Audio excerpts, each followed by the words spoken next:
નસવાડી ડુંગરાર પંથકમાં પરિક્રમાવાસીઓ માટે કૈલાશ ફાઉન્ડેશન બન્યું સહારો.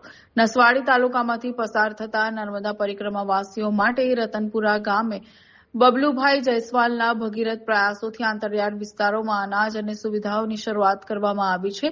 નર્મદા મૈયાની પરિક્રમા કરી રહેલા લાખો શ્રદ્ધાળુઓ જ્યારે નસવાડી તાલુકાના દુર્ગમ અને પહાડી રસ્તાઓ પરથી પસાર થાય છે, ત્યારે તેમની આ આકરી તપસ્યામાં વડોદરાનું કૈલાશ ફાઉન્ડેશન અને સ્થાનિક અગ્રણી બબલુભાઈ જયસ્વાલ ખરા અર્થમાં સેવાભાવી સારથી સાબિત થયા છે.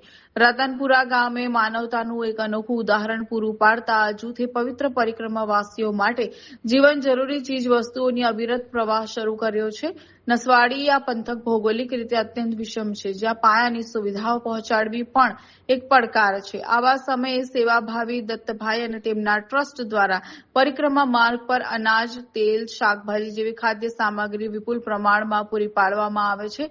ભોજનની સાથે શ્રદ્ધાળુઓને આરામદાયક ઊંઘ મળી રહે તે માટે ગાદલા અને ધાબળાની પણ પૂરતી વ્યવસ્થા છે.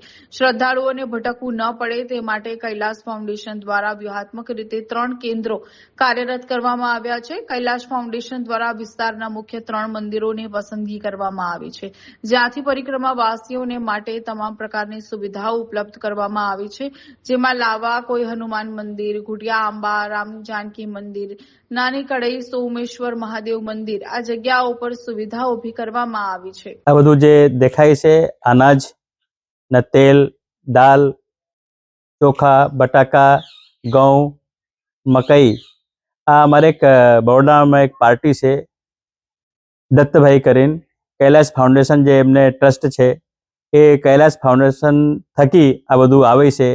અહીં નર્મદા પરિક્રમા વાસીઓ જે ચાલતા જાય છે એમને ખવડાવવા માટે અમે જે અમારે ત્યાં પહોંચાડે છે. અમે આ 3 મંદિર સિલેક્ટ કર્યું છે, જેમાં લાવા કોઈ હનુમાન મંદિર, ઘુટિયાંબા રામ જાનકી મંદિર, નાની કડઈ સોમેશ્વર મહાદેવ મંદિર. અમે આ 3 જગ્યા આ બધું પહોંચાડીએ છીએ. એમને ખૂબ ખૂબ આભાર જે કૈલાશ ફાઉન્ડેશન વાળાને કે જે કે અમારે આ વિસ્તાર દુર્ગમ વિસ્તારમાં આ બધી સેવા કરી રહ્યા છે. અવિરલ સેવા છે એમને. આજે એમને આ વર્ષથી આ અમારા વિસ્તાર માટે એવું ચાલુ કર્યું છે. એમને કીધું કે બબલુભાઈ તમારે જેટલા અનાજ જોઈએ તમારે નર્મદા પરિક્રમા વાસીઓ માટે હું તમને આપીશ. આમ કરીને આ 3જી વખત એમને આ સહયોગ કર્યું છે. વચ્ચે એમને ઓળવાનું ધાબળા ના ગાદલાની પણ વ્યવસ્થા કરી આપ્યું છે, એ પણ આપણે વિતરણ કરી નાખ્યું હતું, બધી જગ્યાએ પહોંચાડી દીધું હતું.